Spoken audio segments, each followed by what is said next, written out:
Okay, sounds I good. would go for it. All right, great to Thank see you, Leah. everybody. Welcome to the May meeting of the Equity Advisory Committee. I want to acknowledge that COVID-19 is causing us to alter our usual procedures, and we have invited residents of the region to join this meeting virtually.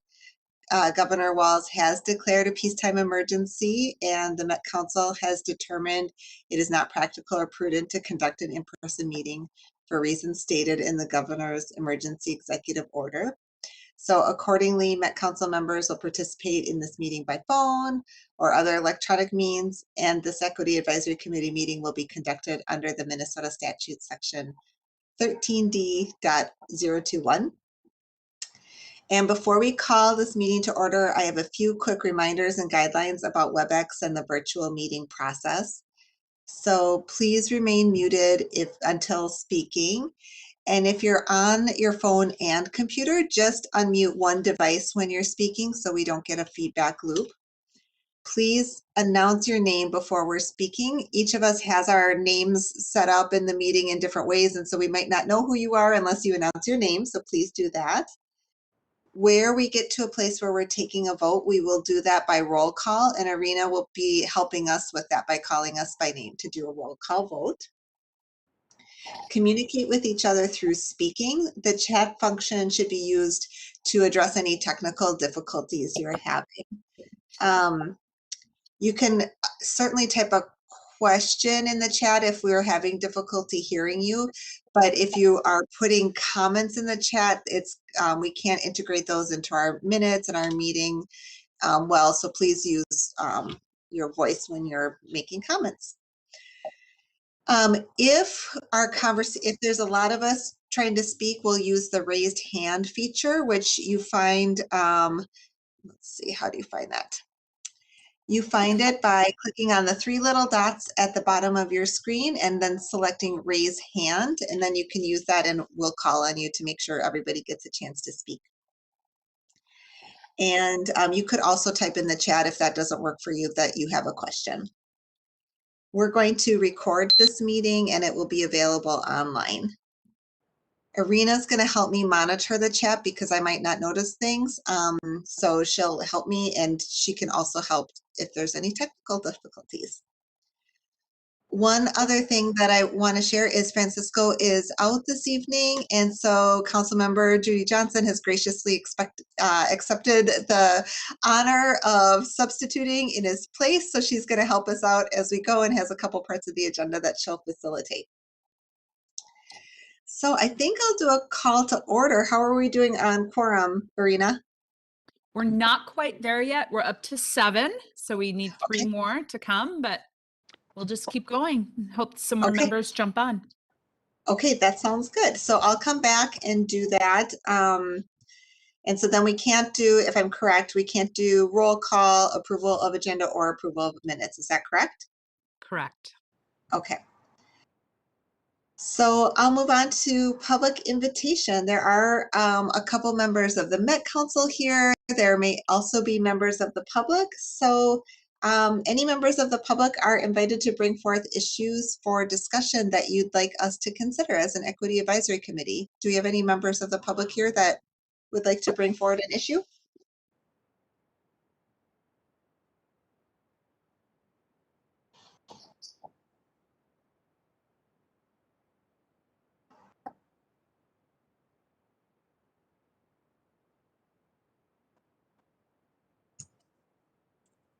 Did we lose our chair? I am still here. Okay. Yeah, maybe you lost my picture for a moment. But actually, Judy, I am going to turn it over to you to do our standing committee updates. Thank you, Madam Chair. I appreciate that. As we are moving through the agenda, also for approval of the agenda, we don't need a vote on that. We would on the minutes. So there's no problem with moving through the agenda at this point for informational purposes. We'll start with standing committee updates. Again, Councilmember Gonzalez is not able to be here, but I can pick up on the management update when it gets down to my turn. And I'm sorry, I don't serve on transportation, so I cannot give that update. Also, Councilmember Lee is unable to be here tonight. and I will pick up community development because I am on that. And is Councilmember Sterner on the call yet? He is not. Okay, well then it's going to be me, myself, and I. All right. So, and then just as I, want to mention too, Councilmember Ferguson's got an agenda item later for the BIPOC committee work, and he'll be giving that update. But he also chairs management, so he would be an excellent source as well if you have any questions about what the management committee is doing. So let me just start with management. I unfortunately haven't been at the last meeting because I was getting a second shot of COVID vaccination with my daughter that day.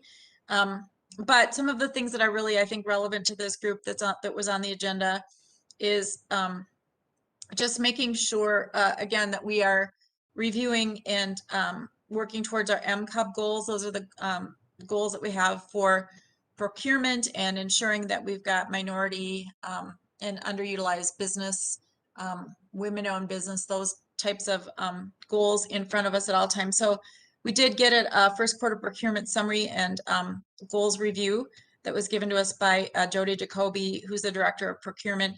Ashante Payne is also involved in all of that as the Office of Equal Opportunity, and he's our assistant director, and others. So I don't know how often that information flows to all of you, but if you haven't seen it, we can certainly make that available.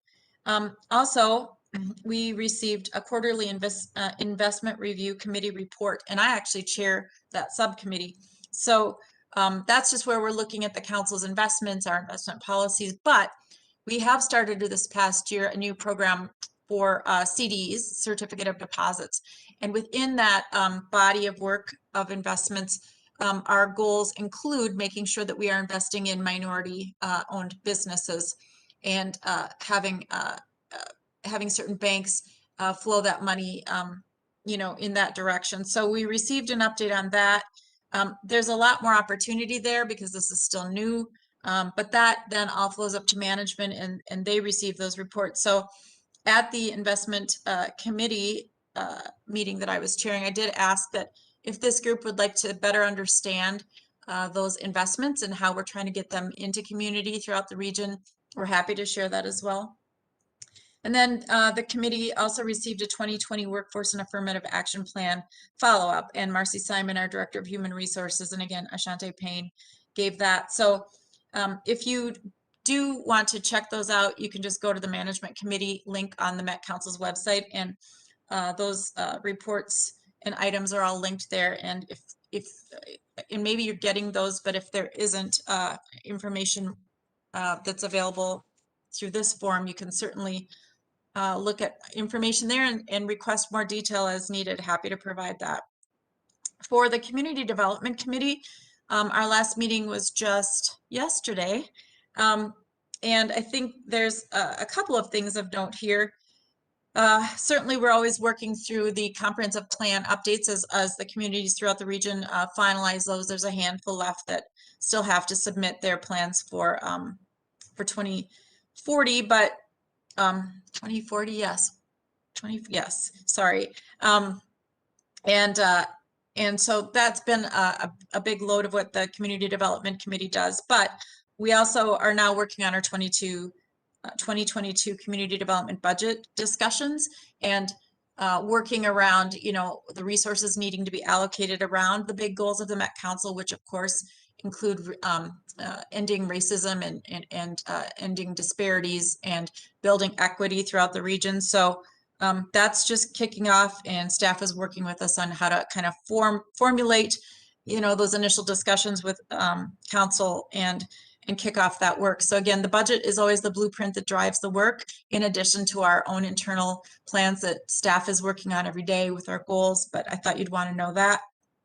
And then we received a presentation that was really interesting from Tracy Kinney in our Parks Department, along with Amanda Lovely and Jessica Lee. And the presentation was the Regional Park System, Historical and Cultural Study. So I'd invite you to, again, check out the community development link that's on the Met Council's website. The presentation is linked there as well. I believe it's mandatory that we do this work, but what's very interesting is getting to the origins of our parks throughout the system, understanding its true history, engaging community. We'll be hiring a consultant to put together a full parks program and report on this. And it's really trying to get at the underpinnings and the true history of the lands that we are now the stewards of as it relates to our regional park system. So, you know, I also said at that meeting, it might be something that as we move through that and we begin the work, that this group might be in some way interested in advising or taking a look at the work, because we do really want to have a robust set of eyes that are able to bring their own perspectives of community into the work. So I just wanted to raise that. And I'm sorry, I just can't speak and on what the other committees are doing at this point in time.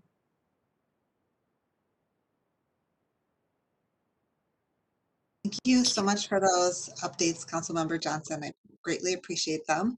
Does anybody have any questions about the committee's work that Councilmember Johnson can speak to?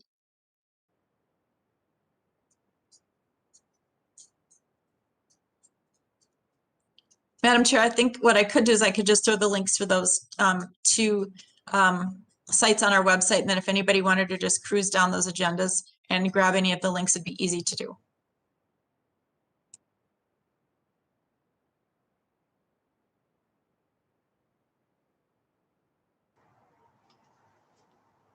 Great. Not seeing any hands raised at this time. I will move on to the next item on our agenda, which is subcommittee updates.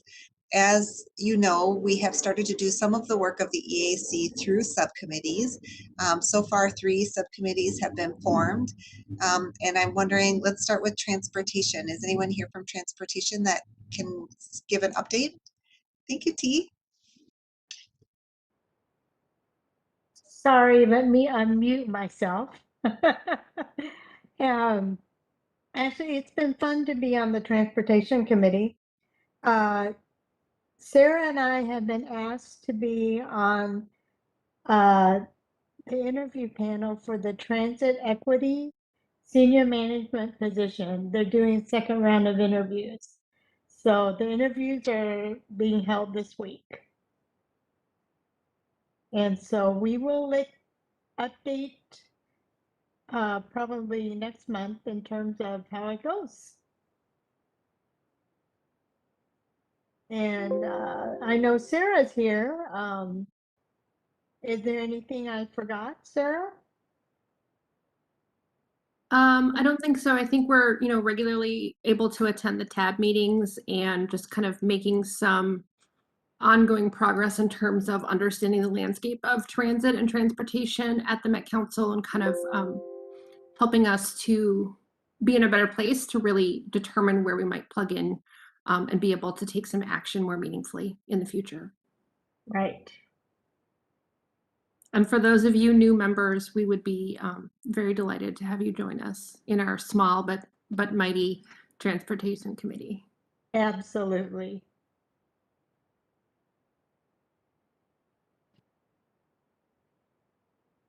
Thank you for doing that great work, and we'll get to hear a little bit more about the equity and inclusion team at Transit a little bit later in our. How about our housing subcommittee? I believe that the committee has not met in the last couple months and are going to be reorganizing in the next couple months, but please correct if someone is here from the committee and has something that they'd like to share, please do.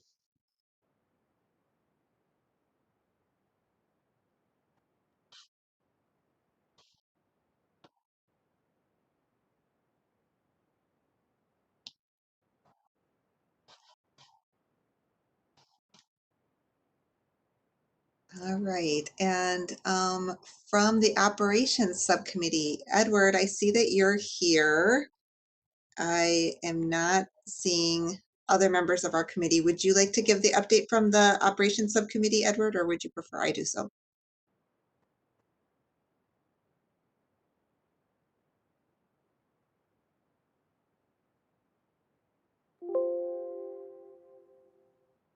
Okay. Why don't you go ahead and take the lead and I'll fill in any gaps. That sounds great. Over the last month, the operations subcommittee had the chance to meet with staff from the OEO office and learned a bit more both about how the office structures itself, the data available around contracting and employment, and understand what can be disaggregated and what can't be disaggregated. We have established for ourselves a goal for the next meeting to really dig into those opportunities for disaggregating data to help us inform the work and to provide input. And we also have established a monthly meeting schedule. So we're going to be meeting the first Tuesday of the month over the next several months. Edward, what else would you like to add? No, I think you covered it all.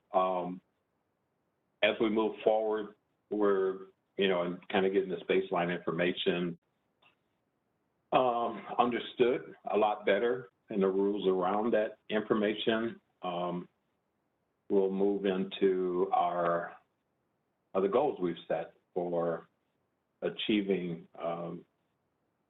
greater equity participation in the hiring process as well as contracting process. It's a lot of information. I will say that, and it's thoroughly kept and organized, but it does inform what we're trying to do from a strategic standpoint.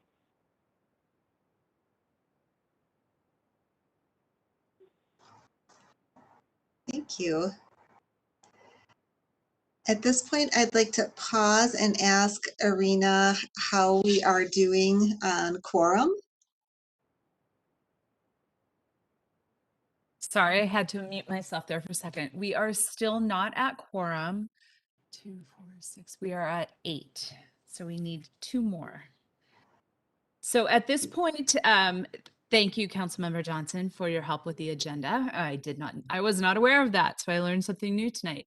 So at this point, the only thing that we could still take roll call as normal, and we could, of course, take attendance for everyone that is here, and then it would be the minutes from what is that? It would be from the April meeting that we still would not be able to go forward with.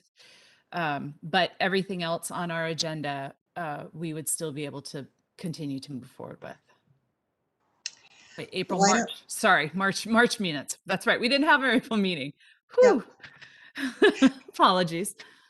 Why don't we do that? We'll do roll call, and then if we have a quorum by the end of the meeting, we'll do our approval of minutes at the end of the meeting. And if not, we'll approve them in a batch at our June meeting. That sounds like a great plan. Okay. So I'm going to take attendance. I'm going to call you by last name, then first name. And if you are here, please say aye, yes, here, whatever you feel like for the evening. So Block, Lenice. Ellis McGregor, Nicole. Here. Goldstein Moses, Leah. Here. Gonzalez Francisco, he is out. Jenkins, Nicholas. Johnson, Judy. Here. Lee, Chai, he is out. Luceni, Michael. McDonald, Edward. Here. Miller, Juliana. Here. Way, T. Here. Rothstein, Brienne. Here. Rudolph, Sarah. Here. Sheikh Mohammed. Sitate Munene, Nalima. Sterner, Philip. Irvina Davis, Anita. Okay, thank you, Madam Chair. Thank you. Our next agenda item is a presentation from the Transit Equity and Inclusion team. They are going to introduce their team, equity initiatives, and have space for discussion. Leslie, Canderas, Sarah Barras, Erica, I'm sorry, Igure, Claudius Toussaint, and Rachel Cagle are gonna give a presentation. Is the whole team here that is gonna be presenting tonight?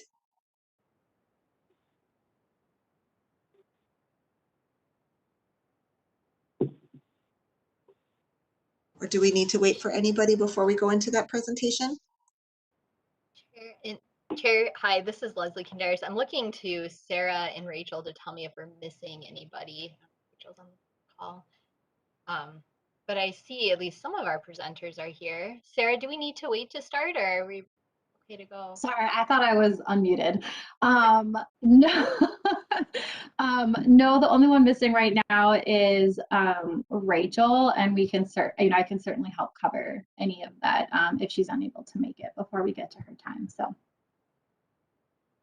That sounds great. And if as you're presenting, you want to introduce yourself, I'd appreciate it because I am certain that I mispronounced some of the names and I'd love for everybody to hear your actual pronunciation of your names.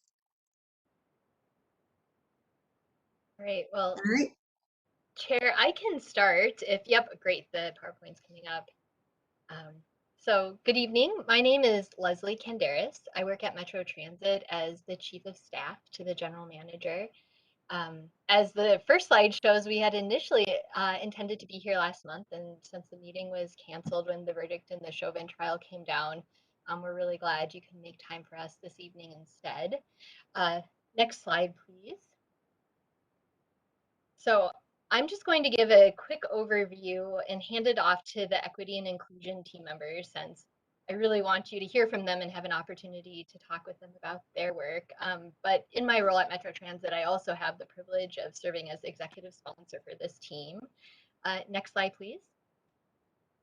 And Metro Transit is coming from the Equity Advisory Committee a few times in the last several months. So I just wanted to take a couple minutes to kind of refresh some of what we've shared with you before and connect it to the work of the equity and inclusion team before handing it off to them. So as we've talked with you about, I think last fall, Metro Transit is really focused on ensuring we're meeting the commitments in Thrive MSP 2040, the Metropolitan Council's equity policy, and other documents and commitments our organization has made publicly to really make sure we are applying an equity lens to our planning, operations, and investments. And at Metro Transit, that really falls into a few large buckets of work. One is just fundamentally the transit service we provide. We know investing in high quality transit and serving our communities is one way that we can be part of advancing equity here in the region. A second bucket is really the programs we are instituting to improve transit access and quality. So programs such as our transit assistance program, which provides dollar rides to people who meet certain income qualifications, our Better Bus Stops program, which has really made a lot of improvements in bus shelters, particularly in areas of concentrated poverty. These are different investments we make in addition to our underlying transit service to really increase the utilization of transit. And then the final piece, the organizational practices that are critical to equitable processes and outcomes. To me, this is really where the equity and inclusion team has a tremendous and indispensable role to play. As you'll see tonight, our equity and inclusion team is comprised of members from really a cross section of our organization. And Metro Transit is a large division. We have over 3,000 employees spread across many different facilities in various lines of work. And so some of the organizational practices we need to have in place are really making sure we have good channels of communication with our frontline employees and our employees throughout the organization to inform our work going forward. Next slide, please.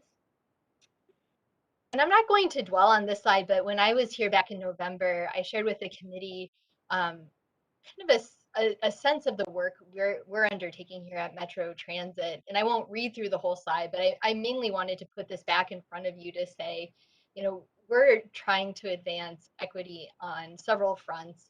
And certainly a big chunk of that is fostering a workplace that's diverse, equitable, and inclusive. And again, I think the E&I team you're hearing from tonight is playing a central role in that work. But in general, we continue to be really interested in ways that we can further collaborate with the EAC and receive your advice. And certainly the subcommittee on transportation with Sarah and T has been really helpful in helping us reach that goal. So with all of that, I'm going to turn it over and have you hear from the team themselves. So I think Sarah, you're next, right? Yes, could you advance the slide, please? Thank you. So my name is Sarah Barris, and I am the Equity and Inclusion Specialist with Metro Transit. And one of my roles is to help facilitate the coordination and the implementation of the Equity and Inclusion team and its work. So if you could advance the slide, please. Thank you. So this is a lovely photograph of our team as a whole. So like Leslie discussed, we have a collection of staff from across the organization. We have mechanics and operators, engineers, marketing staff, police officers, supervisors, managers, assistant directors, just a huge collection of essential expertise of these individuals who are leading equity in their own daily work, in their own divisions, on their own teams, and they really are these people who help connect the equity work throughout the organization. And so what this looks like for us, if you could go to the next slide, please.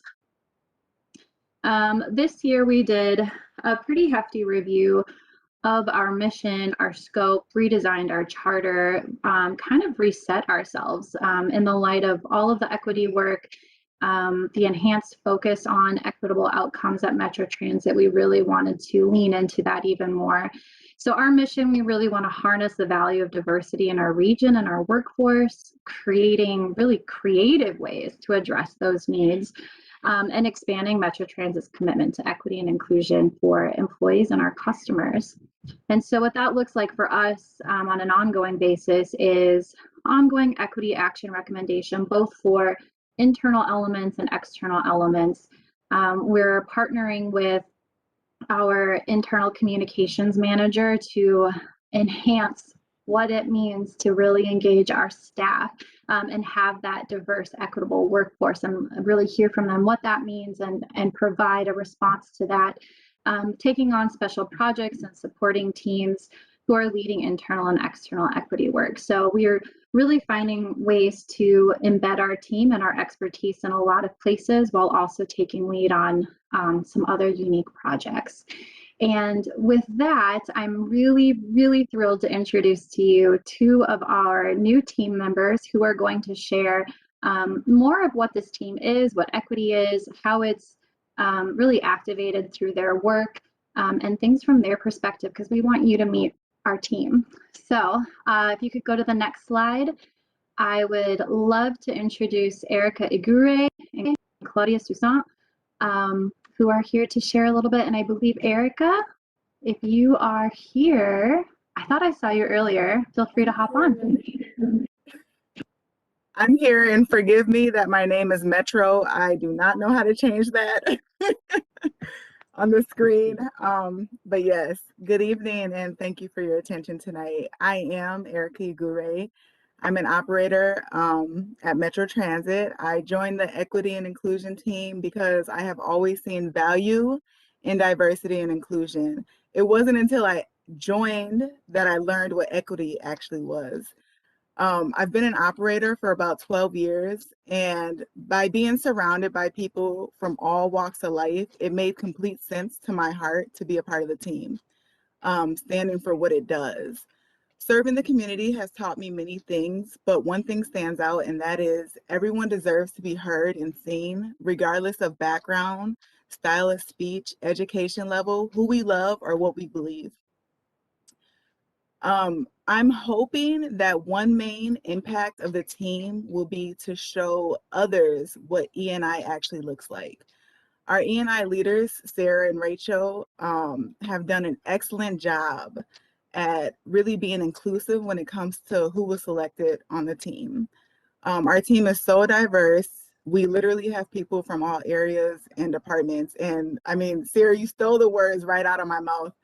I was gonna say, like at our meetings, I'm just amazed when I look around at our team members and I see supervisors, people from marketing, drivers, revenue operations, officers, engineer outreach, like just people from all over the place. We all come together in a safe place and we all have a seat at the table. We all have a voice. One thing that I look forward to by working on this team is really promoting equity. I believe equity involves trying to understand and give people what they need to fully enjoy and live healthy lives, giving a voice to the unheard. Our team members all have different backgrounds, and that really helps open doors to understanding. We work together using our resources and knowledge to help build a system that will be able to support this change within our organization and our community. One equity and inclusion project that I personally have been involved with is a new Metro Transit job / opportunity information session. And it's a safe place where people can ask questions and really get some insight on what's available for like job opportunities. Like if there's any openings, they can like tune in. We're gonna try to do it once a month and they can ask questions to the people in charge of those positions. And it's just really exciting. I feel like it will help make a difference because it opens up that opportunity for people and it makes it more accessible for everyone, especially for people who feel stuck or maybe they feel like they've been forgotten. And that brings me joy. Okay, that's all I have right now. And thank you so much for listening. I'm done. Thank you, Eric. And Claudius? Good afternoon, everyone. My name is Claudius Tusa with the Office of Engineering within Metro Transit. And I'm excited about this opportunity to share with you my vision of equity that is up for debate within our team. I applied to join the equity team because Metro Transit, under its current leadership, has expressed interest in making a change, a positive change, and I would like to be part of that change. There are many topics on equity I would like to explore with you, but because of our constraints on time, I would like to limit my remarks to two distinguishing elements of equity, and those are fairness and sustainability. Now, I've read our various articles on equity, and I've listened to the discourse, and it appears the definition of equity that is being suggested take us back to equal opportunity. Now, that's important because the definition of the term defines the problem, it sets expectation, and it foretells the outcome. And so I would like to highlight that equity is not separate, but it is apart from equal opportunity. For equal opportunity does not equate fairness of outcome. And while there are many statutes governing the ethics of equality, equity, on the other hand, follows the natural laws of fairness. Fairness, it's a moral principle that forms the basis of the human condition. Fairness takes us beyond the opportunity to become part of our prescribed function. I think it was Theodore Roosevelt who said, wisdom, who saw wisdom in a broader outlook beyond our technical competencies and our mere utility, when he said, to educate a person in mind and not in moral is to educate a menace to society. And so I believe that is true for organizations. The council's approach to equity must be rooted in fairness. And if we do not interweave that moral thread into the structural fabric of the organization, it too will become a menace to the communities it serves. For it goes without a question that this institution, the council, as all institutions within this democracy, the United States, have a responsibility to improve the policies and, as importantly, the practices and the processes that are part of its fabric. And so what is what is up for debate within our team, and what I'm advocating, is the moral development of the council, the making of an organizational citizenship. Now, I realize that equity has become fashionable, much like the words equal opportunity and affirmative action once were. But to make a difference, there must be a commitment to a moral change. But beyond the moral underpinnings of equity, there is the question of sustainability. As a practicing engineer, as a professor in engineering, I view equity through the lens of sustainability.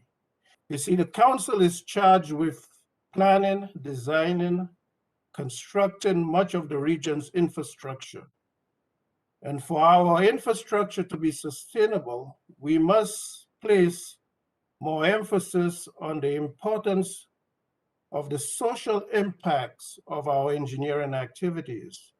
You see, sustainable infrastructure has in it a marriage between economic development and the social and environmental responsibilities that we have. It also has with it an optimal distribution of resources, considering all costs and all benefits. And so I look forward to discussing the place equity has in the council's infrastructure within our team. Now, I understand the council does not have the mandate to change all of society, but it has the obligation to the community it serves.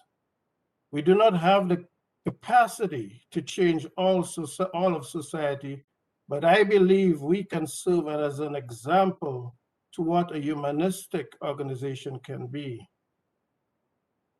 The council cannot isolate from beliefs and attitudes of oppression, but it can insulate from those beliefs and attitudes. It can do so through accountability, transparency, and a working environment that is unambiguous and principled in fairness. And so, Chair, committee members, I will stop preaching as I think that I may have exceeded my time.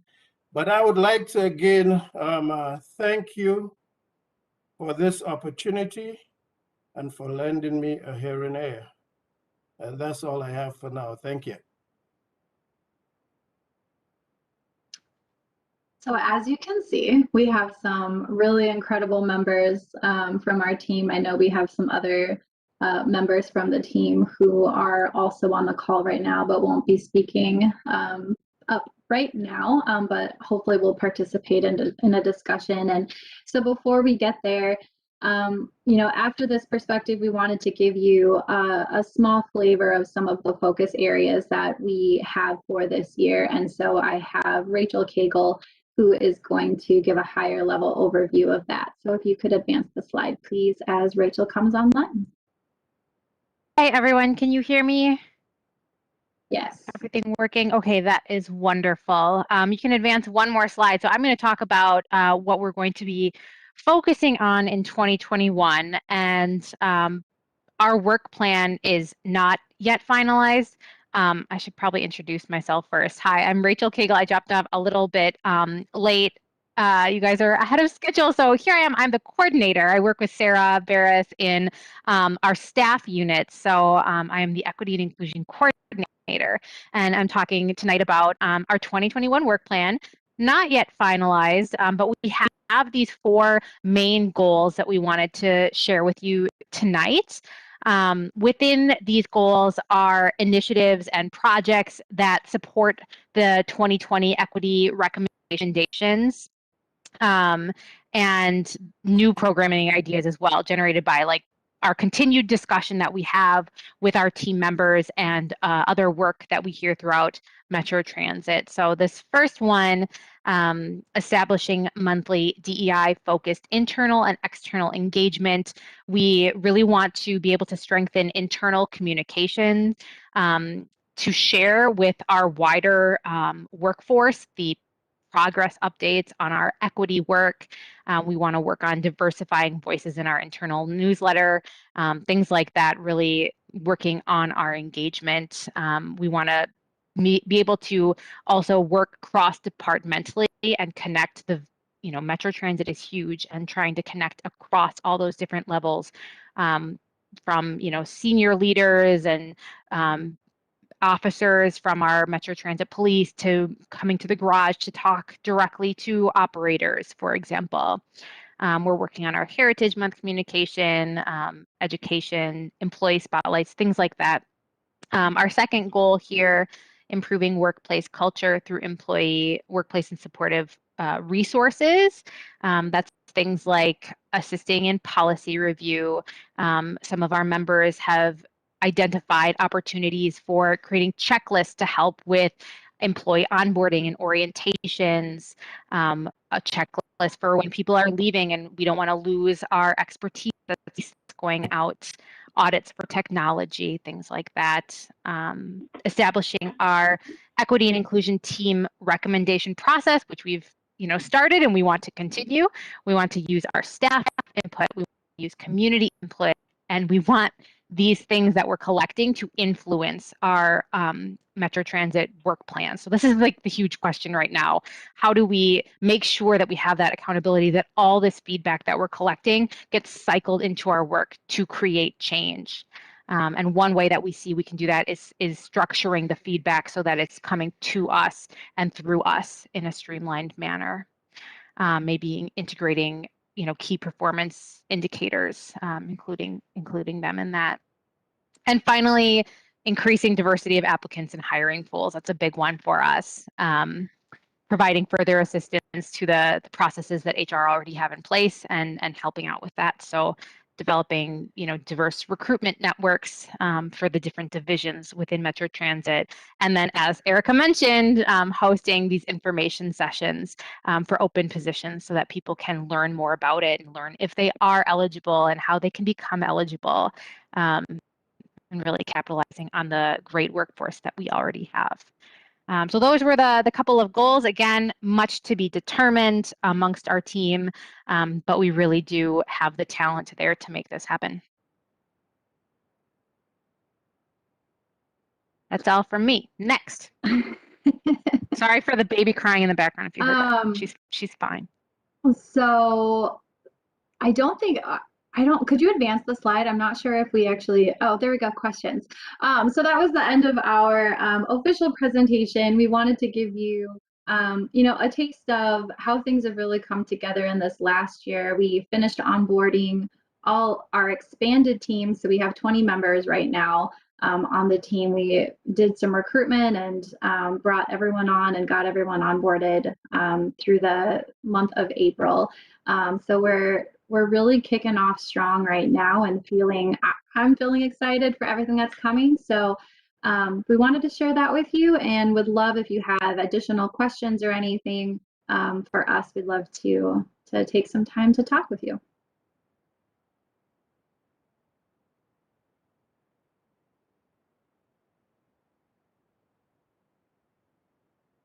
So I want to really thank you, Leslie, Sarah, Erica, Claudius, and Rachel for this presentation.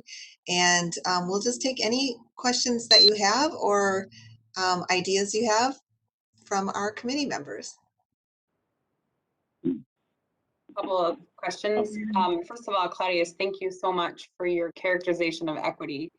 The measurement of effort and opportunity is critically, it falls very short. And until we start measuring outcomes instead of effort, we won't ever achieve equity. So a perfect example that none of us maybe have to think about on a day-to-day basis is the vaccination deployment, and just all the effort that was put into that didn't achieve the outcomes that across racial equity. So, you know, we often kind of pat ourselves on the back and say, well, we tried really hard and we tried all these things.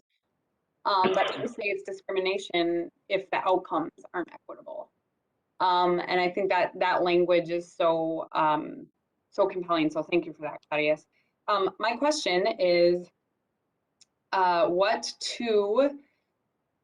are the two most proudest achievements, particularly external equity initiatives, policy, or programs?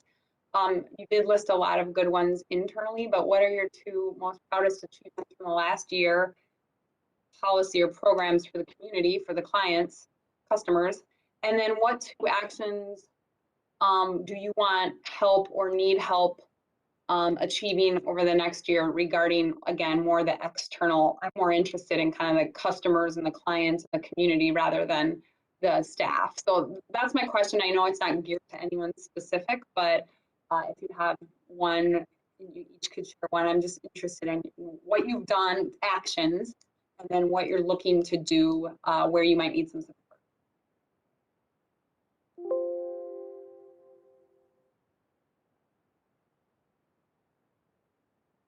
I'm Sarah's still thinking. I'll hop in.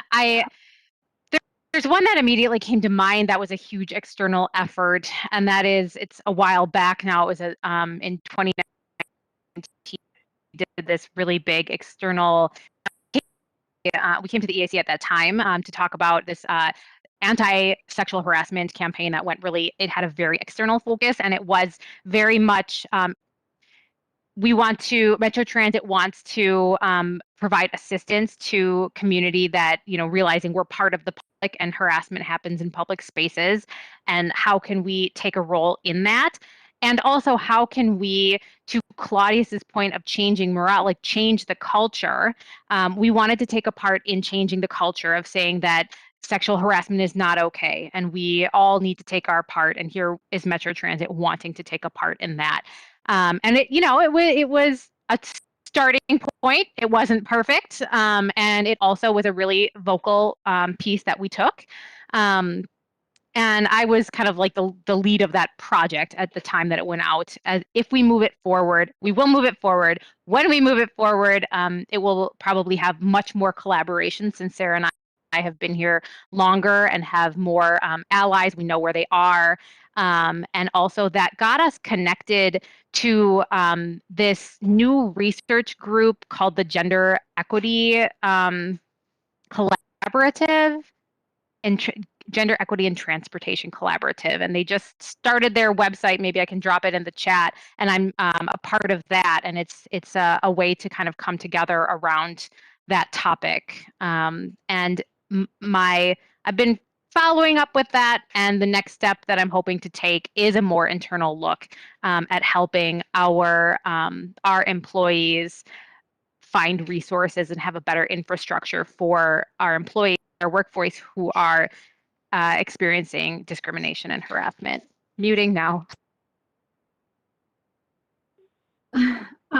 Something else I will add, just two other things. One that we didn't have, our team itself didn't have direct leadership over, but we have been in collaboration with them, was our outreach and engagement groups did these listening and learning sessions this last year to hear from community, understand what their focus is, what they want the focus to be of Metro Transit, which the outcomes from that was really a greater focus on equity and how are we weighing equity when we're making planning decisions. And in addition to that, there's also the TAP programming, which Leslie commented on earlier. And we last year became trained as became trained in the TAP program so we could sign people up. And through both of those methods, we identified those as opportunities for our team to help expand capacity for making those connections to community members to both listen and learn what it is that they need, help bring that information back. We can utilize it to help drive some of the decisions that we need to make for our team. And so a lot of that information has influenced this year's planning.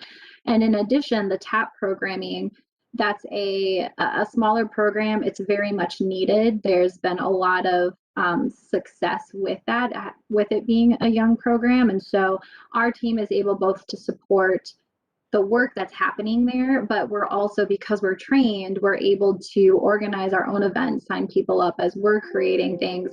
And our hope this year is, well, when the pandemic calms down and maybe we can go back out in public a lot more, to be organizing a lot more of those events to bring that important resource to the community. And I saw in the chat, what is TAP?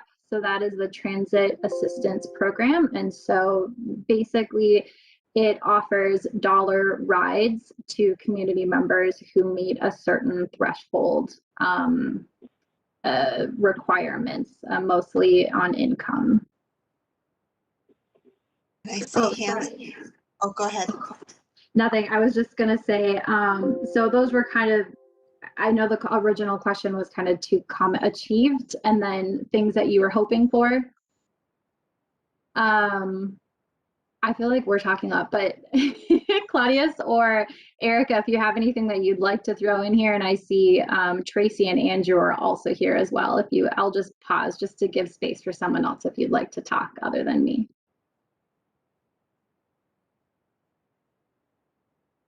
Well,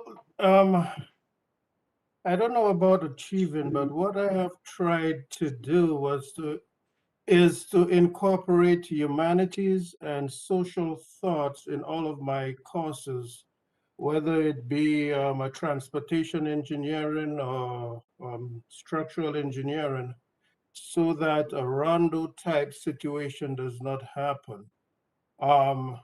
Much of equity has to do with power structure. And even within our community, our power is limited to recommendations. And so I've tried to recommend certain initiatives within the organization, within my office. Some have been implemented, some has not. But like everyone else, the question is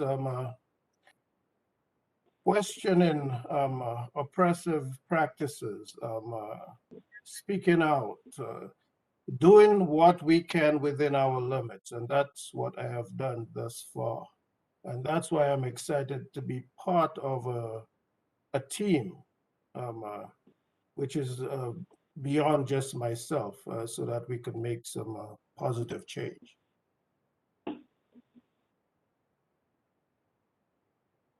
I see hands raised from Nicole, Sarah, and Edward. So why don't we take your questions in that order? Nicole, if you want to go next.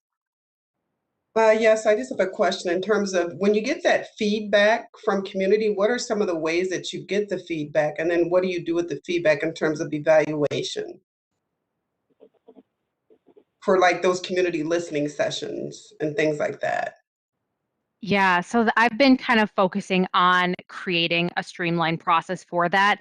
We have a community outreach team that has done a lot of work on, streamlining how they get that information, how they categorize it, and how it gets back to, the places it needs to be. For example, if something comes in through one outlet, how like that person connects it to the department within Metro Transit. They already have systems in place for that. And what Sarah and I and the equity and inclusion team want to do, as that was listed under one of our goals, is create a similar streamlined process for the internal side. And then that from there, we're working on something like a continuous improvement plan so that we have, we have a second part of that streamlined process to get it to wherever it needs to go within. There's almost every department, large department within Metro Transit does something with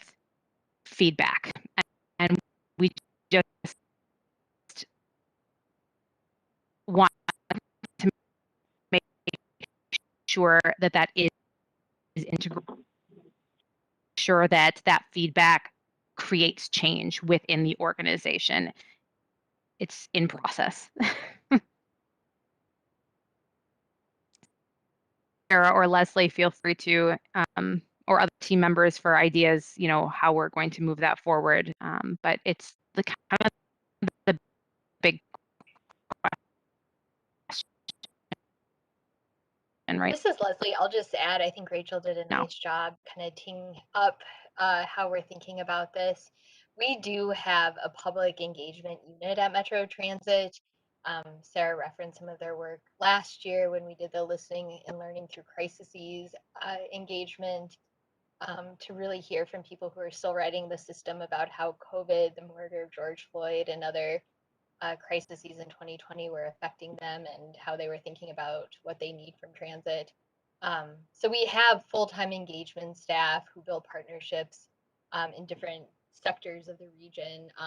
But to Rachel's point, I think part of our ongoing work is ensuring that not only are we doing engagement effectively, but part of judging the effectiveness is the way we integrate and incorporate that feedback into our decision making, and really making sure we can be clear within Metro Transit, but also transparent to the public about how what we're hearing from community is influencing and shaping our decisions. So to Rachel's point, it is a work, it's always work we can do better at, but it's something we're really focused on continuing to improve.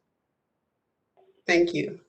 It's a good way to ensure sustainability, that the policies, turn into action and that they are sustainable for equity. So thank you. And Sarah Rudolph, would you like to share your comment or question? Thank you. In listening to the presentation and your comments, I was struck by really two things. Mr. Toussaint's sort of call for equity as a moral imperative, and really thinking about what that means and how the Met Council could take that on. And then the other thing was the photo of the equity staff that are part of this effort.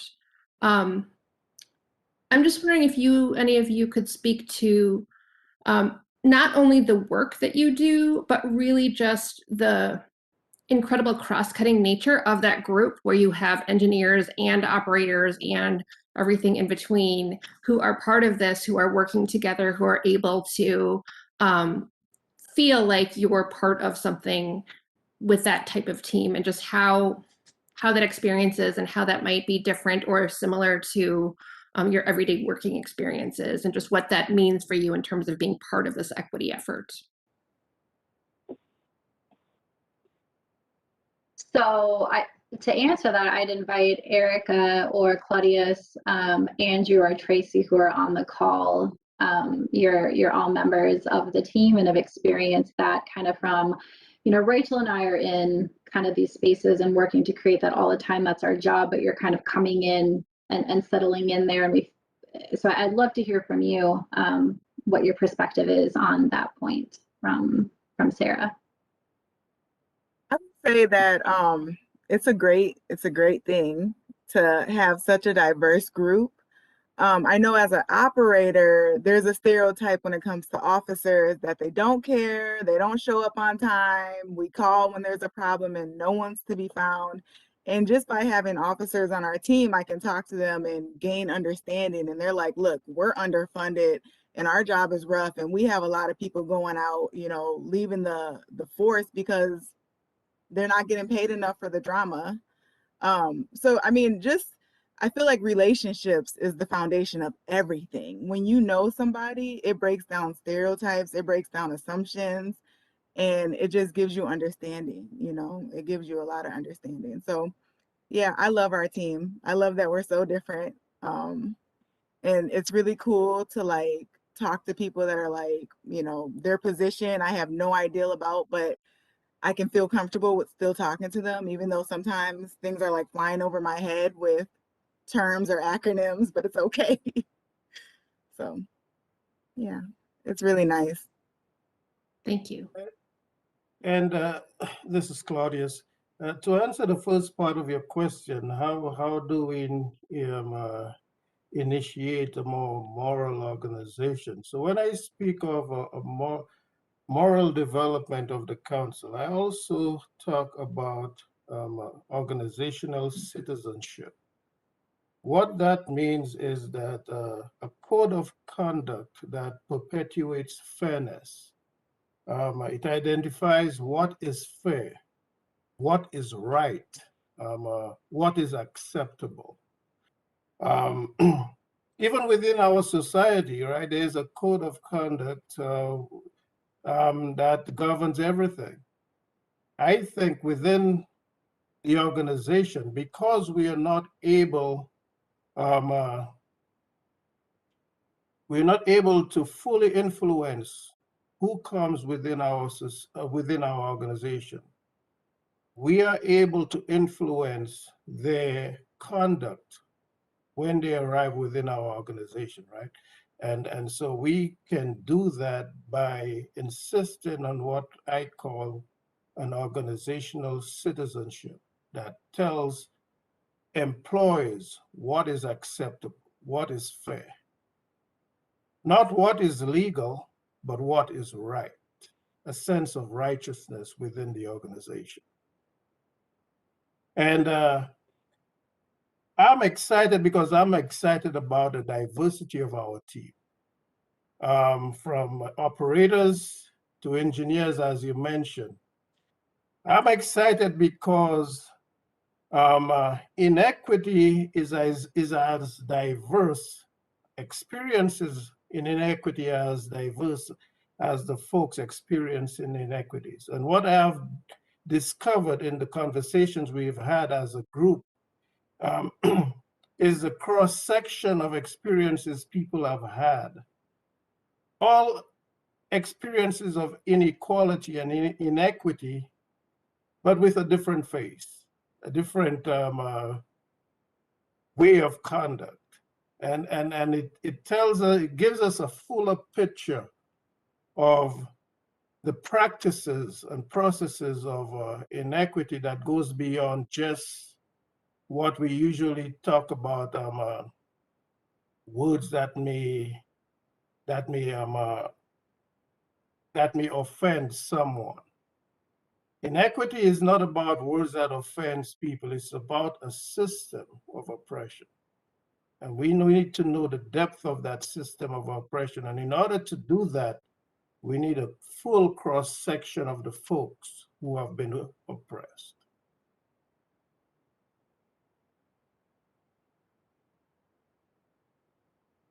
Thank you. Edward, you're next.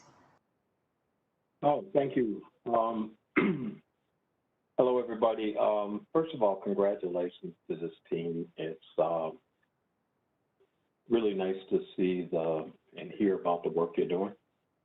But it's also just as nice, if not nicer, to see the diverse group of people that's engaged in it and working real hard to just respect, try to build that moral imperative for equity that Mr. Tristan is talking about. So that's very, very, very much appreciated, and it's just really good to see it. But let me just comment on Mr. Trissan's aspirational vision. I think you're right on target. It would be absolutely marvelous, and at some point in human relations, we will get to that point. But we don't have to look back to Rondo days to see why T21 civil rights laws are important, environmental impact analysis are important, equal opportunity and the enforcement thereof of all of those are important. We can just look back to a number of years ago when the light rail was expanding down University Avenue. And personnel within the Met Council didn't want stations located in low-income communities there. The Met Council was making all kinds of concessions to the University of Minnesota and NPR, but when it came to low-income Rondo and communities of color and low-income communities, none were being made. In fact, they were refusing to even do an environmental impact analysis to determine what impact it would have on it, or hold all of the struggling businesses along University Avenue harmless from the big equipment coming in and crushing their old buildings and shaking them off their foundation, or the patronage to those businesses being stopped and struggling businesses basically falling by the wayside. But they did when the community organized and said, we want the rail line, we want our stations, we want to be held harmless, we want an environmental impact study.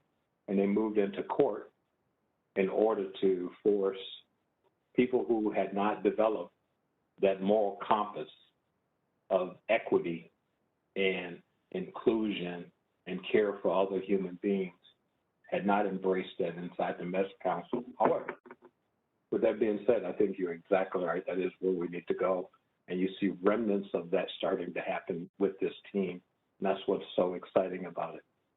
So to my two questions, I wanted to have Leslie just tell me a little bit about, in that list of things you showed on the board, those was an important list and pretty powerful, to talk a little bit about the, budgeting around equity. What are some of the things you do as it relates to budgeting? And then I wanted to ask the team, how do you intersect with other or interact with other teams within different divisions within the Met Council with your work?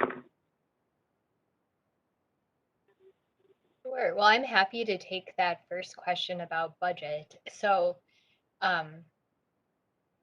one of the commitments Metro Transit made last June was that we would start more intentionally and deliberately applying an equity lens to our budget. And the primary driver of the Metro Transit budget itself is really the service we provide, what it costs to put buses and trains out in service, the operators, the parts, the mechanics, all the work that just makes transit possible is really the largest component of our budget.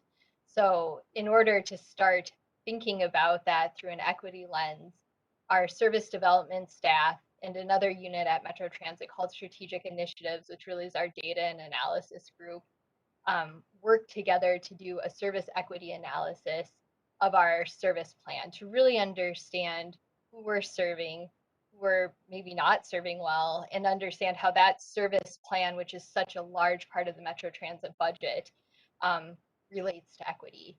And that was a document we were able to walk through with T and Sarah and the subcommittee, and certainly would welcome the opportunity to present it to the full committee as well if that's of interest. But that's one key component of thinking about budget and equity.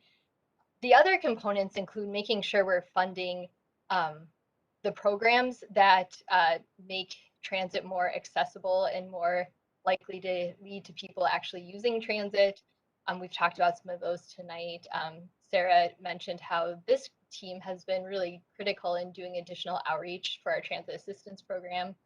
But then the other bucket too, when it comes to thinking about equity in our budget, is really making sure we're funding the organizational practices that lead to equity. So making sure we have funding for public engagement staff, to make sure we have people who their full-time jobs is really to be out in community, fostering relationships, understanding the needs of the people we serve and the communities that we're connected to.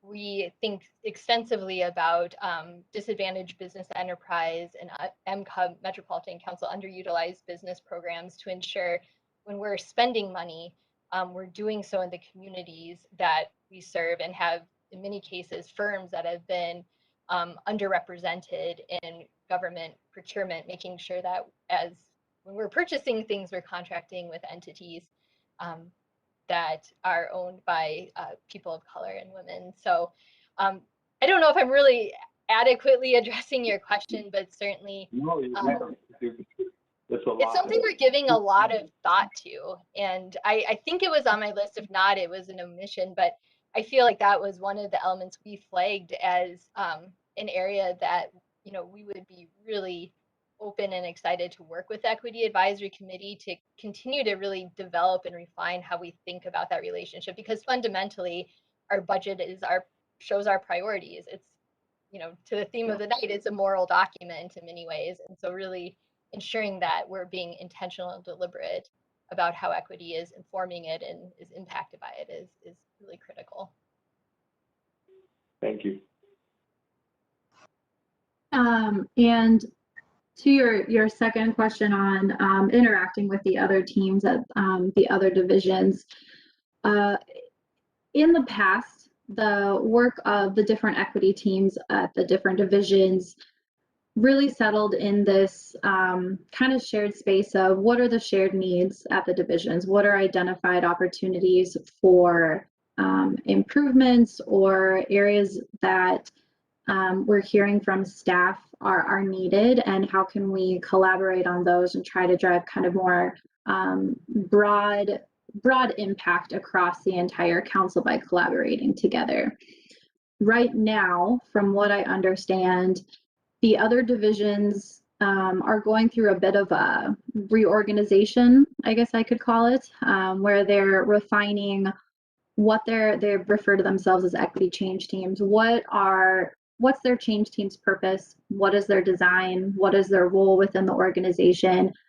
Much like we did this last year and took a look at what is our team, what do we do, what is our role, how do we interact, where do we play, how do we influence?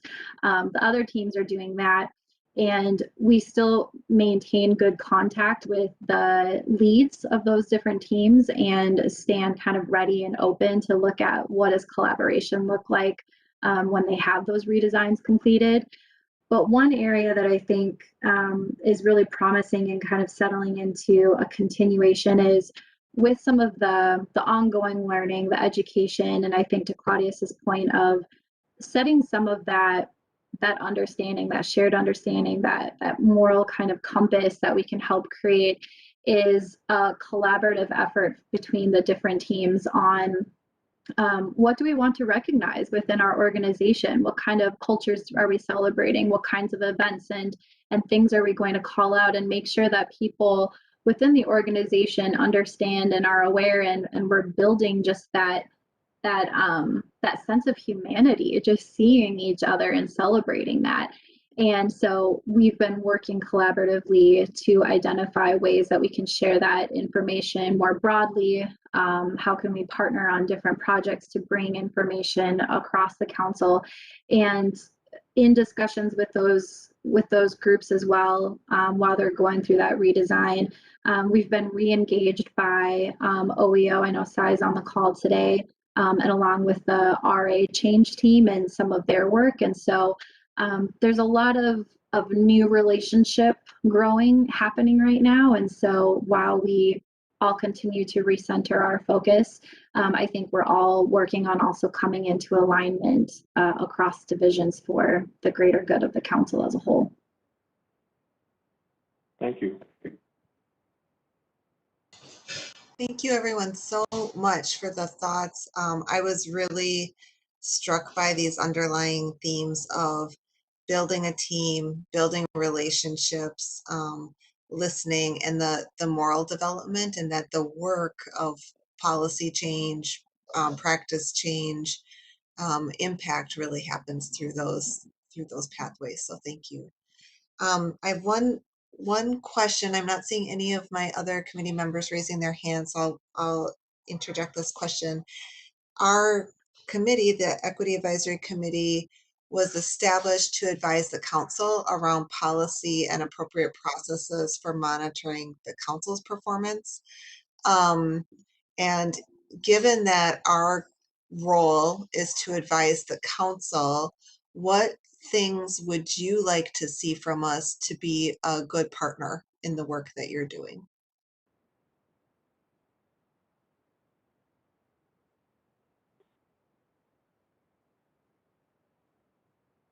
I smile because I hear my teammates' voices in my head.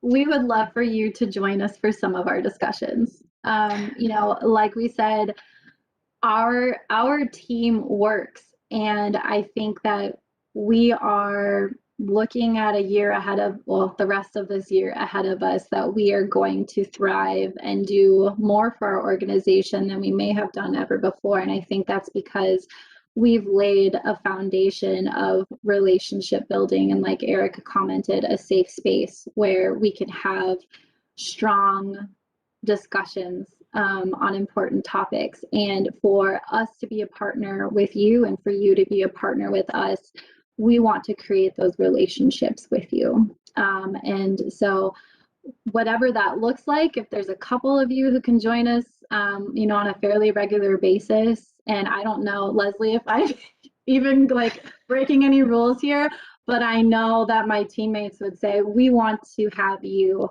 come be with us, be in relationship with us, and partner with us to help design what that path and that partnership actually looks like.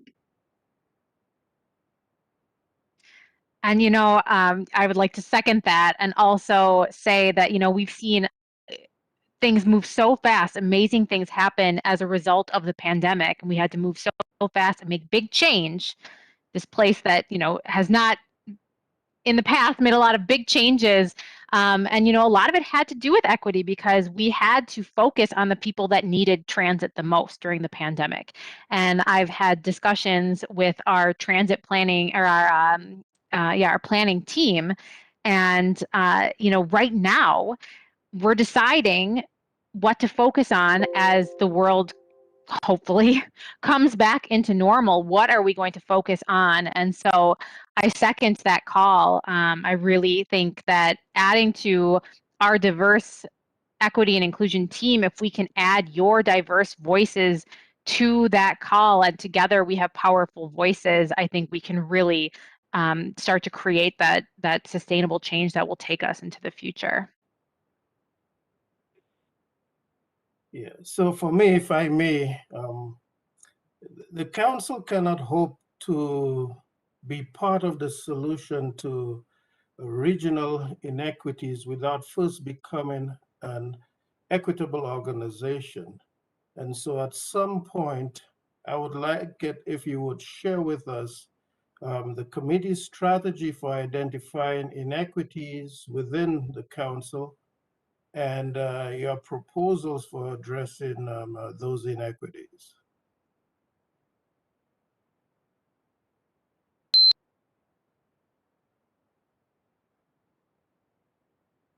Thank you so much for joining us tonight. I've noted down some of those requests and they'll be in our minutes as well. And just for those of you that aren't monitoring the chat, there was a question in the chat about what the TAP stands for. And the answer given was the Transit Assistance Program, and with some links to that. So those will go out in our minutes as well. Madam Chair, Yes. I have my hand up, if I may. Yes. And I would just say whatever Met Council Transit through this work is inviting the EAC into, if you could be just really specific and get the information to the chair so that it can get out to the committee members so that they understand what their role would be, what the time needed would be, what you know you're looking for around certain tasks. I just know it's really important to communicate specificity to the greatest extent possible in the work so that people then can opt in and you know come ready to help instead of it kind of. I'm just going to be really honest. I've been through a lot of meetings, really great intentions, and this work is phenomenal. Trust me, you guys are rocking it. But also, you know, kind of at the end of a meeting when, oh, we'd love your help, but then it trails off without, you know, the hard ask and to, you know, make sure that all of the details are there. So I just encourage you to, the EAC is also a great group of people. So if there's going to be connectivity, just be specific so that it can happen with, I think, the greatest ease possible for people to bring their best talents forward. Thank you. Thanks. Brianne, I see you have your hand up. We are going to move on pretty shortly. Is it a fast comment or question, or would Yes, it be okay very if we moved fast. on? Okay. Very fast. I just wanted to say we are a sounding board and a support for the hard work that you're trying to do when you need Met Council approval. So if there are things that you're working on that are very big and bold and you need support and sounding board, and that's a place for you to come back to us and say, we're working on this TAP 2.0 and we need your comments and feedback so that we can bolster the program and advocate at the Met Council level. I think that's an appropriate role for us too. So that's why I asked what your two big initiatives were, so that we could help support you if we all agree they make sense. And so I offer that as well. Thank you. And Sarah made a comment, which I would echo, which is that we are very lucky that transportation is one of our subcommittees, and we have members on that subcommittee, and they can really be our conduit for communication back and forth. So thank you, Sarah, for pointing that out. Thank you, team, for joining us. I'm now going to turn it over to Councilmember Johnson for the next part of our agenda. Thank you, Madam Chair. We have the introduction of the BIPOC committee to the EAC tonight, and it's my pleasure to introduce to you Councilmember Chris Ferguson, who also chairs the management committee, and he is here tonight to share the work of the newly formed or recently formed BIPOC committee with all of you. So Chris, I know you're on the call. I'll turn it over to you. Thank you, Councilmember Johnson. So I just wanted to start and just wanted to introduce for everyone what the BIPOC committee is, and I guess if you have any other sort of questions on the various equity pieces that that come to the management committee, we can definitely talk about that. So there's obviously a business item that was passed for the creation of the BIPOC committee, which I'm sure everybody probably had an opportunity to read. But I think in sort of the Coles Notes version, we were looking for an opportunity for the BIPOC members of the council to be able to just get together and talk about issues that were relevant and just from our perspective. And a couple of us actually happened to meet with the Lieutenant Governor, and we're sort of curious how she started doing that in the House. And she said her advice was just sort of do it and beg for forgiveness. Well, the council has more rules than maybe the House does. So when we wanted to get together and just have a conversation, we realized that 6 or 7 council members can't just get together and have a conversation without it being publicly noticed and following a number of procedures and processes. So we created the BIPOC working group to be able to allow us to talk about issues that are germane to the council and things that are particularly focused to the BIPOC community in our region. And so we are not a policy-making body, so any policy recommendations or thoughts that we would have to flow up probably through the management committee. We are actually seen as a subcommittee of the management committee. So they'd flow up through the management committee, but if it was related directly with one of the other committees, then it may potentially be a recommendation to one of the other committees to take up an item or to discuss or consider an item.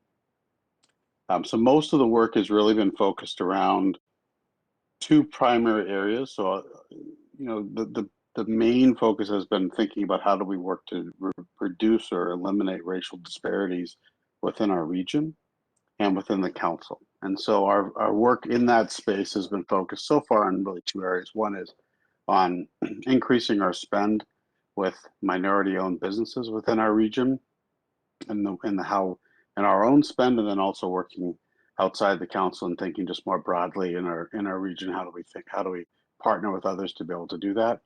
And then the second part is thinking about our employee base. So our employees we have a large portion of our employees that are people of color.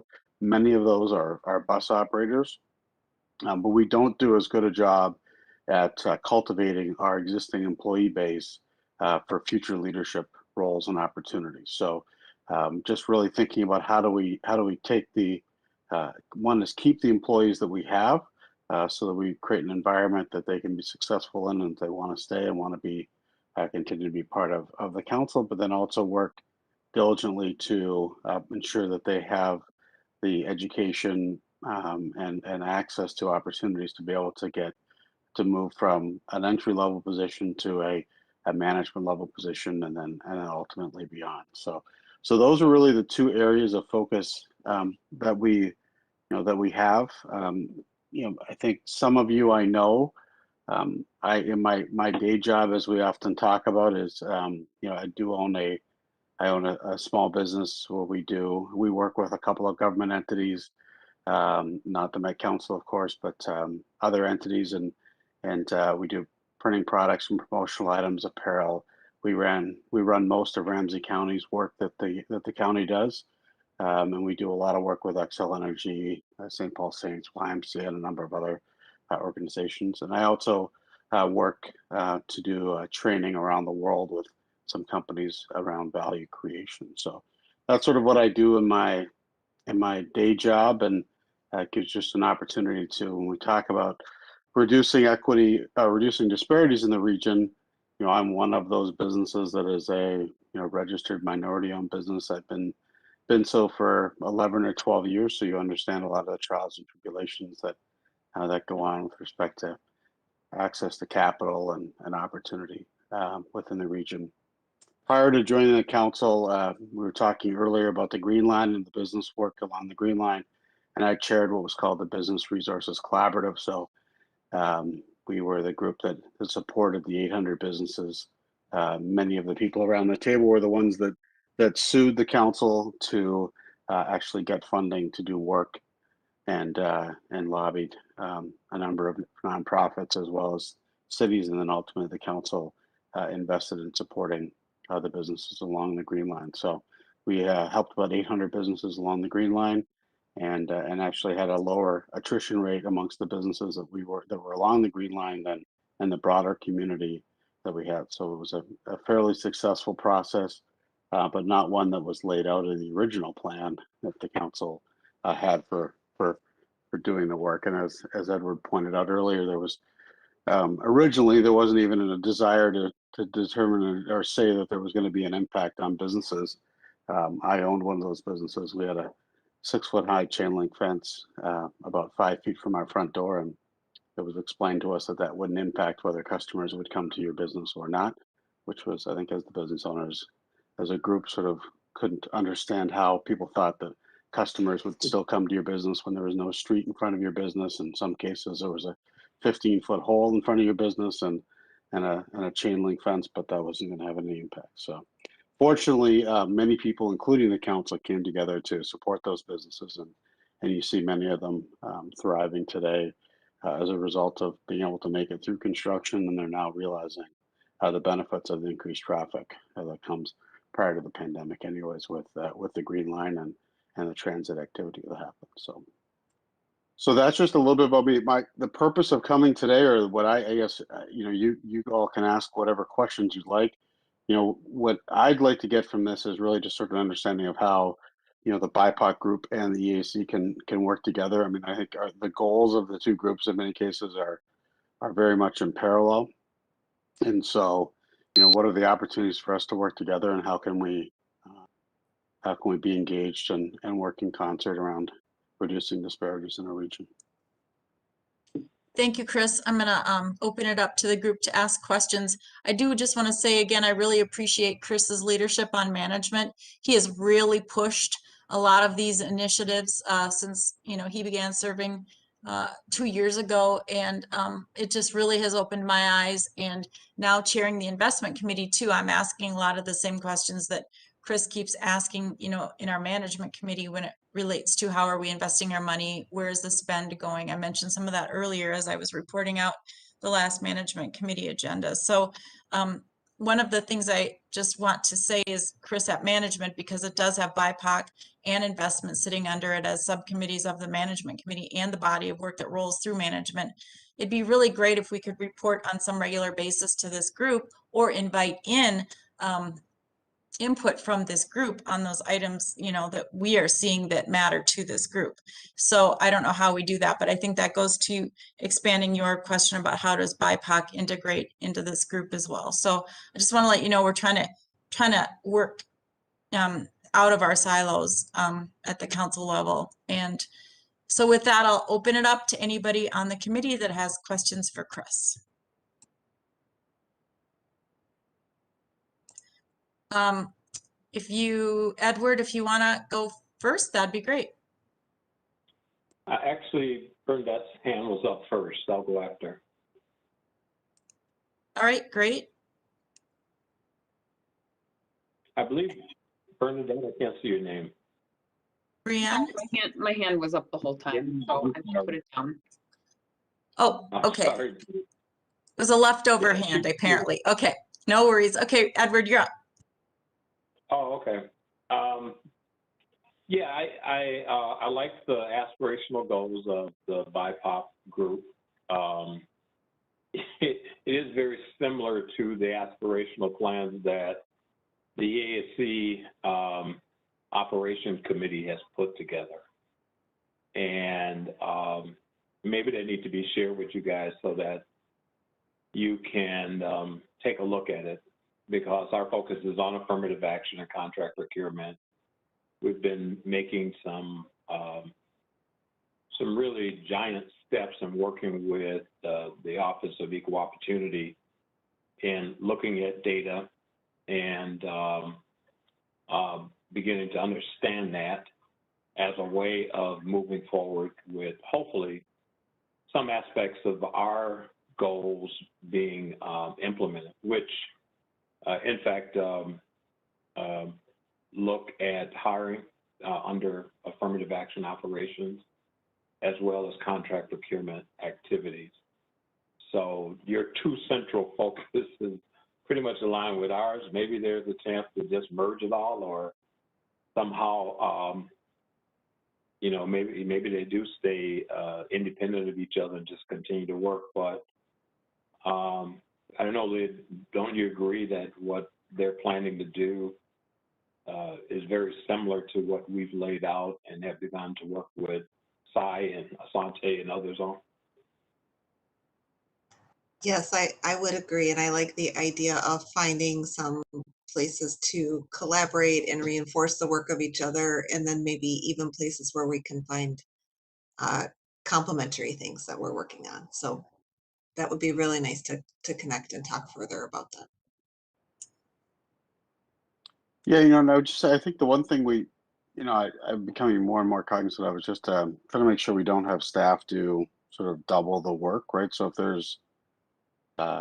if there are data requests that people have that are, you know, two different groups are looking at similar things, there's a way to have the same data that comes up, but sort of just agree, like, you know, it doesn't really make that much difference if it's a little bit different from, you know, what one group wants or the other. So that way then, you know, staff can have sort of one set of data and not be trying to do everything, you know, multiple times to meet the needs of a variety of different groups. So, yeah, I mean, I think we're happy to, you know, it'd be great to collaborate and see. I think one of the things we're trying to, you know, we're meeting with Dr. Corey and others in next week. I mean, everybody is welcome to come to the meeting. It is an open meeting. So, you know, if there were things on our agenda that people would like to engage with or be part of or share their thoughts on, we'd welcome, you know, people to do that. There are two or three people on this committee that are on the BIPOC committee. So I think the hope is that there'll be a fairly efficient data transfer between the two groups. So, Edward, did you have another question or a statement? A comment statement. Yeah, work with Dr. Corey on a lot of, you know, the focus is around contract and employment, the Alina community and access to that, both at the state and local communities.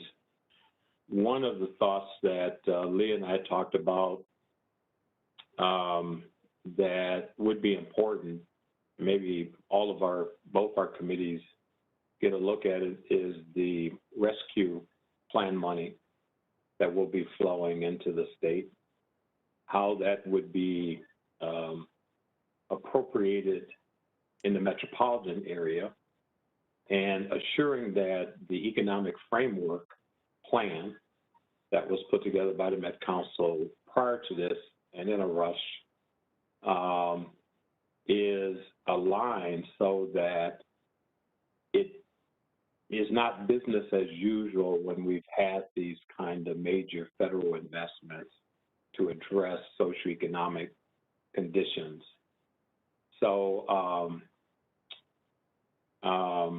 right now, from where I sit, and just my experience tells me that there's been a doubling down on business as usual with municipal governments, county governments, and to some extent the Metropolitan Council on assuring that things are kept the same, even though the pandemic has been pretty devastating to communities of color. And even Biden, in his executive order around equity, has asked that contractors, federal contractors, which would be the Met Council and other bodies of government, conduct audits to determine where they stand with the utilization of communities of color and ensure that adjustments are being made so that those resources really hit those targets and are there in a race-conscious kind of way. I don't know if I'm necessarily seeing that happen at the state level, maybe a little bit. I know that Sai and Asante and them are doing some good work to make sure that things are aligned, but maybe not across the entire region. So that's just something to think about. That's a big undertaking for Operations Committee, I think, because we're still fledgling in terms of our organization, but you're right there on the council, and it may be something that orientates everything by looking at the flow of those resources and how that economic framework is established to ensure equity and inclusion with the use of those resources. You know, I mean, recent history and history long before that would tell you that you're going to get more of the same, right? So we often in this region write glorious plans, and yet our disparities stay the same because we don't put investments where those plans are, right? We just, you know, we talk about spend with minority businesses, and people say, oh, you know, your money is, you know, I remember the term someone used, but how you spend your money is sort of a measure of your moral character.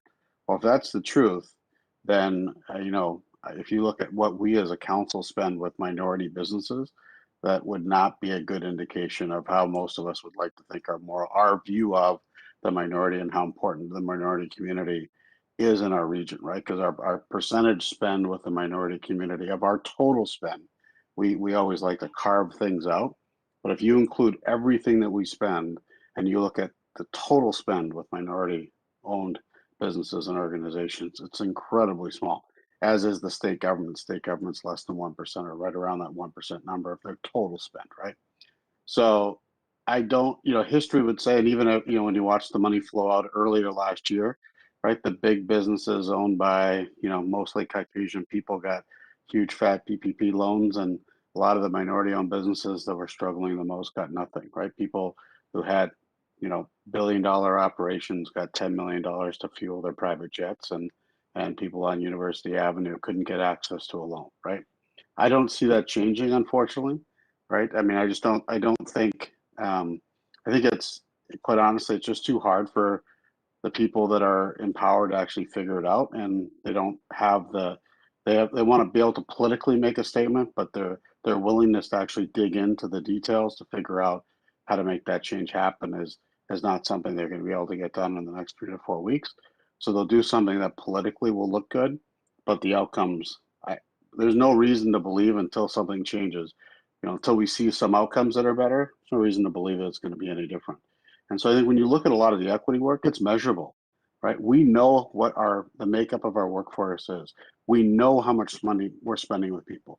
We know what it was 10 years ago. We know what it was 20 years ago. We know what it was 30 years ago, right? And if that's a flat line, right, we know we're not doing enough, right? So it's not a feeling that somebody has, right? We have to get over this sort of, we can measure what we're doing, and we can decide if what we're doing is representative of what the community that we serve looks like, right? And every government agency in the state of Minnesota and really around the country, in particular Minnesota, always has excuses for why we can't crack the numbers. We can't reduce disparities, why we consistently are one of the worst places in the country when it comes to economic and educational and healthcare disparities. And so, at some point, there needs to be probably some different people that are running the show, and you might get some different results. But if you have the same group of people keep recycling through government, or the same people making the decisions, there's no reason to believe you're going to get any different results, right? So, and I would just say the biggest frustration for me as a council member is we have very, very little impact, right? And you spend a lot of time trying to have a minuscule impact on the outcomes of things. And so I think unless you're the governor, and even the governor may, I would say unless you're the governor, you really struggle to have much of an impact, right? Because individual members in the House and Senate don't get much passed, right? 3 people got together and passed the entire budget bill, right? That's all it was. 3 people got together in a room, all the policy measures, all the budget. They decided where all the money, all the $2.8 billion is going to get spent, right? So if you're not one of those 3 people, right, what do those 3 people all have in common? They don't look like you and me, right? Those are the people that are making the decisions. Those are the people that are deciding where the money's going to get spent. We will get political spin in the next 12 months for the running up to the next election, how it helped everybody. But when you go back and you look at the data, nothing will have changed, right? What we know is that, we got appointed by the governor, so we always got to be a little bit careful, but what we know is people of color are worse off today when the governor and Steve Grove got put in their positions, right? That's a fact, right? Unemployment gaps have widened, business gaps have widened, right? At some point we have to say that's not enough, right? That's not good enough, right? We expect more as a region, as a state, from our elected and our appointed leaders, right? Where's all kinds of curveballs, right? 10 years ago was a housing crisis, right? 13 years ago was a housing crisis. The same as the pandemic. Every 10 years, we narrow the gap. As soon as there's a problem in the economy, the gaps explode all the way out to where they were before because we didn't structurally actually fix anything, right? Businesses had to hire people of color because they ran out of Caucasian people to hire. So they narrow the unemployment gaps. So I think us as a group, right, our challenge is to make sort of those meaningful underlying changes that allow those gaps to permanently narrow. And that is really, we were talking about it earlier today, that's hard work, right? Especially in this region, that's hard work. I've only been here 20 years. So I moved here from Toronto, and, it's different, right? I mean, it's just fundamentally different in other parts of the country and other parts of the world than it is here. But if you decide to stop working on it, then it's not going to get better either. So hopefully, fortunately, we've got a whole bunch of people like this committee and others around the council table that take a lot of pride in trying to make those incremental changes, because at least if we're making incremental changes to the good, we're not going backwards. Thank you, Chris. I just want to add too, I serve on community development, and I know you have a housing committee, and we just, again, we're talking in our last meeting about the beginning processes for the 2022 budget.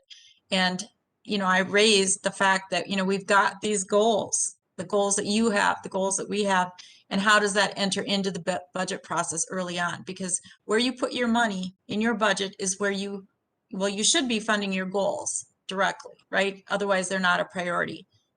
And as Chris points out, you need to be measuring those goals or they're not a priority. So the data that Chris is talking about, and a lot of that funnels through management, I think we really should be sharing that with you, whether it's the operations committee or through community development to the housing committee, transportation, to your transportation committee. All of that data is available. And that's where I want to link up the work, because if we join together, we've got a stronger voice. And even at Met Council, I'll be very honest, as a council member, a lot of that stuff comes buttoned up to us by the time we're voting as a full group. And it's very unlike city government where I sat for 20 years, where you have a lot of community input, and you have a lot of public access, and you have a lot of public input at the meetings. It's just not like that at Met Council. So that's why you guys are so valuable. And whatever I can do as a liaison to management, because that's my official role on this committee, please use me in whatever way I can be effective. And, you know, let's just keep pushing. So That's all I can say. So Transportation Committee has, so just one other thought. Transportation Committee has some of their other subcommittees that are reporting into them on a monthly basis. You know, if EAC would like to do that, Francisco was always concerned just about a time commitment of the EAC members and not wanting to ask them to do too much. But that would be one option. That would be, I think, a good way to report back into the management committee and have it, you know, in the public record, what, you know, and let all of us know what is, you know, what are sort of the highlights or what are the key things that are happening at the EAC to make sure we're well coordinated. Well, I think through operations, we will be hopefully advancing some recommendations that get at targeting. And we have the data that I think we need to more than justify a need for that. I was intrigued by Leslie's budgeting approach. I'd like to study that more, and maybe that's something that she put up the list, and that wasn't the details that they went into, but that list is pretty telling because it's built around equity, and how she's doing that could inform a lot. And I also think that Mr. Tresant's comments about, you know, this doesn't have to be the law. Sometimes they force you to fall back on that, and they could be today, but there is a moral piece in all of this, moral equity, you know, our human existence. And I appreciate him pointing that out, because no one wants to be in these fights or these confrontations. You would think that people would see it beyond the laws, that it's just the right thing to do. You know, we are a human community, and we should be working to support each other, and that has to permeate pretty much everything that we do, is looking at it from that perspective. We're not there yet, because money do raise the head of a lot of greedy folks who have really taken control of these systems. Somebody said it was like today the Jim Crow Jr. nestles themselves inside the operations of these systems, and they use the protection of unions and civil service rules to hide their actions, to not administratively comply with the law. And if you're not auditing to determine if those equal access and opportunity laws are being adhered to, you'll never expose them.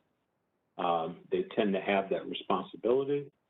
They're not necessarily of any particular color today, and they're there because they're not made from that moral fabric for equity that Mr. Tresant talked about, and they are people who are not for and have never been for the equal access and opportunity rule in the law. They're on the books. So that's how they do it. But with that being said, there probably needs to be a larger conversation or a look at the plan that we've put together right now in this infant stage, and taking a look at that for whatever value it brings. I think we've got good staff. This team I heard today is really so refreshing to see what they're doing and how they're coming together. And they need to be supported. And I think what you're doing at the board level is so critical, because I think a lot we would do here would probably get lost if there isn't a conduit to really get into that upper echelons discussions. So we'll see. Thank you. Are there any last comments? All right, thank you, Chris. Thank you, everybody, for your comments and for taking time to hear about the BIPOC committee, and we'll make sure that we are connected in our work and appreciate all of the efforts by everybody here. I'll turn it back to our chair. Thank you. I echo those thank yous. Thank you so much for all the comments and ideas and sharing what you're working on.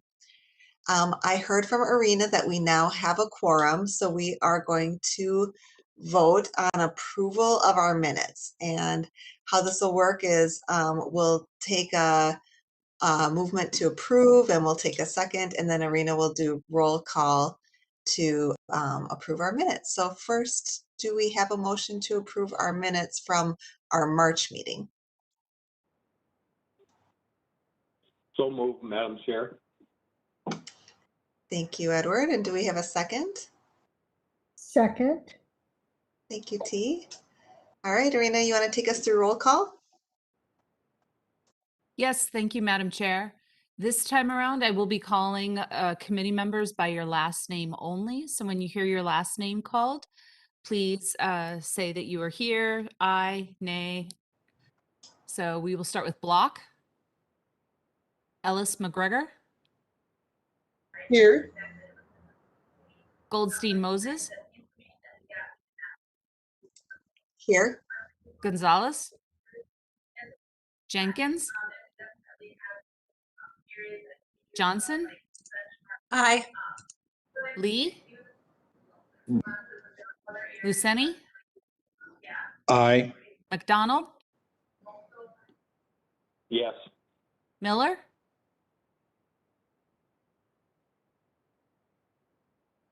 Way. Here. Rothstein. Aye. Rudolph. Aye. Shake. Sitate Munene. Aye. Sterner. Irvina Davis. Thank you. Thank you so much. I have a couple announcements, and then we'll make space if anybody else has an announcement that they'd like to share.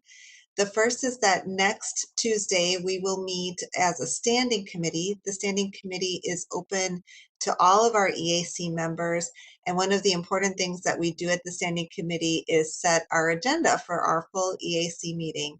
I encourage you to attend. You should have the link information in your calendar. And if you ever have any questions about that, you can feel free to reach out to me, the co-chair Gonzalez, or any of the staff, and we'd help you connect. The second announcement I wanted to make is we are going to be posting again for open seats on the EAC. We've had a couple members whose circumstances changed and had to step away from the EAC. As you heard today, we are doing some really important work, and there are departments and efforts within the council that are looking for us to get engaged more. That will be easier if we have a full contingent of members. So if you know people that you think would be really exceptional at providing the service to the council of sharing advice, guiding its work, and contributing in these important ways, please encourage them to apply and watch for an email out about that when it's ready to post. The final thing is as a new chair, I would love to have a few moments to talk with each of you about what you'd hope to see from me as a chair and what your own priorities are, what you enjoy about being part of the EAC, and maybe even if there's frustrations that we can work on to solve together. So I will also be sending an email out to you to schedule that time. It'll work a lot better for me if I can have it on my calendar rather than just pop in a call. So please watch for that email for me, and it'll be individual conversations. So I'll be doing that over the next few days and hopefully get to talk to each of you over the next month to 6 weeks or so. Do any of our members have announcements that they'd like to make?